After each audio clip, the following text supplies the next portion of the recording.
कर रहे हैं। इतना इवेंट पैक्ड है। अभी भी शो शुरू होने से पहले ऐसी बातचीत हो रही थी साथ में जो यहाँ पे स्टूडियोज में मौजूद है। ये अभी एक महीना नहीं निकला और ऐसा लग रहा है पता नहीं इस साल में क्या क्या नहीं देख लिया। खैर, आपके स्क्रीन्स पे एशियन पियर्स आएंगे। एशियन पियर्स नहीं दिखाएंगे, दिखा के मैं मिस कर गया। दिखा दीजिए एक बार एशियन पियर्स। मिला जुला सा काम काज है, सॉरी मैं बोल भी चुका हूँ। प्लेट फ्लिप करिएगा तो यूएस के मार्केट्स में भी ऐसे ही मिला जुला सा है। डाउ इन ग्रीन टिल्ट में फ्लैट था, पर नैस्डैक थोड़ा सा दबाव में था। हैंडओवर एक बार दिखा देता तो आज सुबह के फ्यूचर्स भी थोड़े से पस्ती ट्रेड कर रहे हैं। तबर अब की पहली प्लेट कहाँ फ्यूचर्स छोड़े थे, कहाँ इस समय खड़े हैं, क्या डाइजेस्ट करना है वो आपकी स्क्रीन पर है। हॉर्माज बताएंगे, लेकिन डेवलपमेंट्स क्या क्या हुए। हॉर्माज भाई साहब, गुड मॉर्निंग, क्या हुआ? गुड मॉर्निंग आशीष। बहुत ज़्यादा वॉलेटाइल सेशन था कल अक्रॉस एसेट क्लासेस। अब अगर आप देखिए, चाहे वो इक्विटीज़ हो, चाहे सोना चांदी हो, चाहे बिटकॉइन हो, ज़बरदस्त उतार चढ़ाव देखने मिला। एक वक्त पर तो डाउ 450 अंक नीचे था, रिकवर करके फिर जा करके हरे निशान में बंद हुआ है। S&P 500 और नैस्डैक में तो उससे ज़्यादा गिरावट थी, क्योंकि लगभग सारे बिग टेक के शेयरों में बिकवाली देखने मिली थी, पर वो भी अपने निचले स्तरों से रिकवर करके ही बंद हुए हैं। भले लाल निशान में बंद हुए हो, लेकिन 450 अंक का सुधार तो नैस्डैक पर भी देखने मिला था कल के सेशन में। एक तरफ माइक्रोसॉफ्ट की गिरावट नैस्डैक को नीचे ले जा रही थी, वही दूसरी तरफ मेटा का उछाल जो है वो उसे ऑफसेट कर रहा था। दोनों ही शेयर जो है 10-10% की तेजी के साथ कल बंद हुए।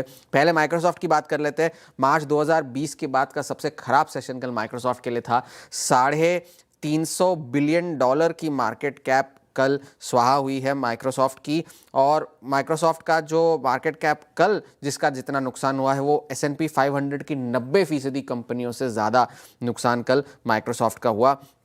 वही दूसरी तरफ एप्पल के नतीजे कल आए। एप्पल के नतीजे अच्छे थे, अनुमान से बेहतर थे, और साथ ही साथ उन्होंने ये भी कहा कि आईफोन के जो सेल्स है, आईफोन की बिक्री जो है, उसमें जो है ज़बरदस्त जो है डिमांड देखने मिली है, जिसकी वजह से सुधार हुआ है। 25% की आय में बढ़त हुई है आईफोन सेल्स में। और चीन का बाजार जो है, जो कि एक बड़ा मार्केट है एप्पल के लिए, वहाँ पर भी लगभग 38% की ग्रोथ देखने मिली है इस क्वार्टर में।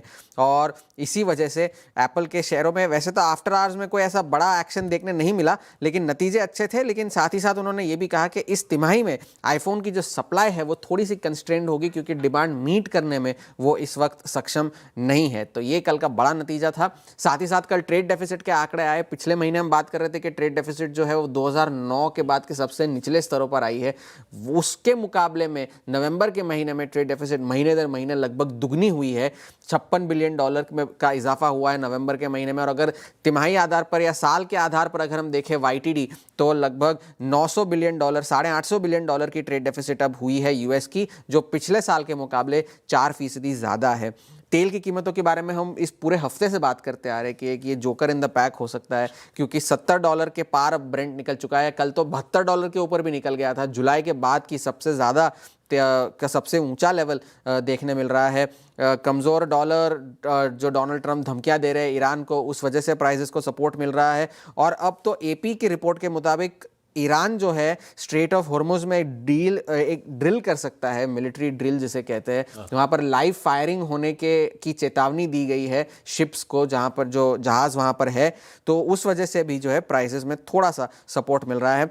कल के सुधार के बाद डॉलर में फिर से गिरावट शुरू हो गई है, 96 के पास वापस आ गया है। सोने चांदी की जैसे आप बात कर रहे थे, अब अपने रिकॉर्ड स्तरों से 4 से 6% नीचे ही कामकाज कर रहे हैं। एक वक्त पर तो सोना $5600 तक गया था, अब जाकर के अब $5400 के नीचे आ गया है। चांदी भी $120 के पार निकल गई थी, वहां पर भी थोड़ी सी गिरावट, अब $116 पर कामकाज हो रहा है। बिटकॉइन में कल बहुत गिरावट थी। लिक्विडेशन जो लेवरेज्ड पोजीशंस थे $1 बिलियन के, उसमें लिक्विडेशन हुआ है।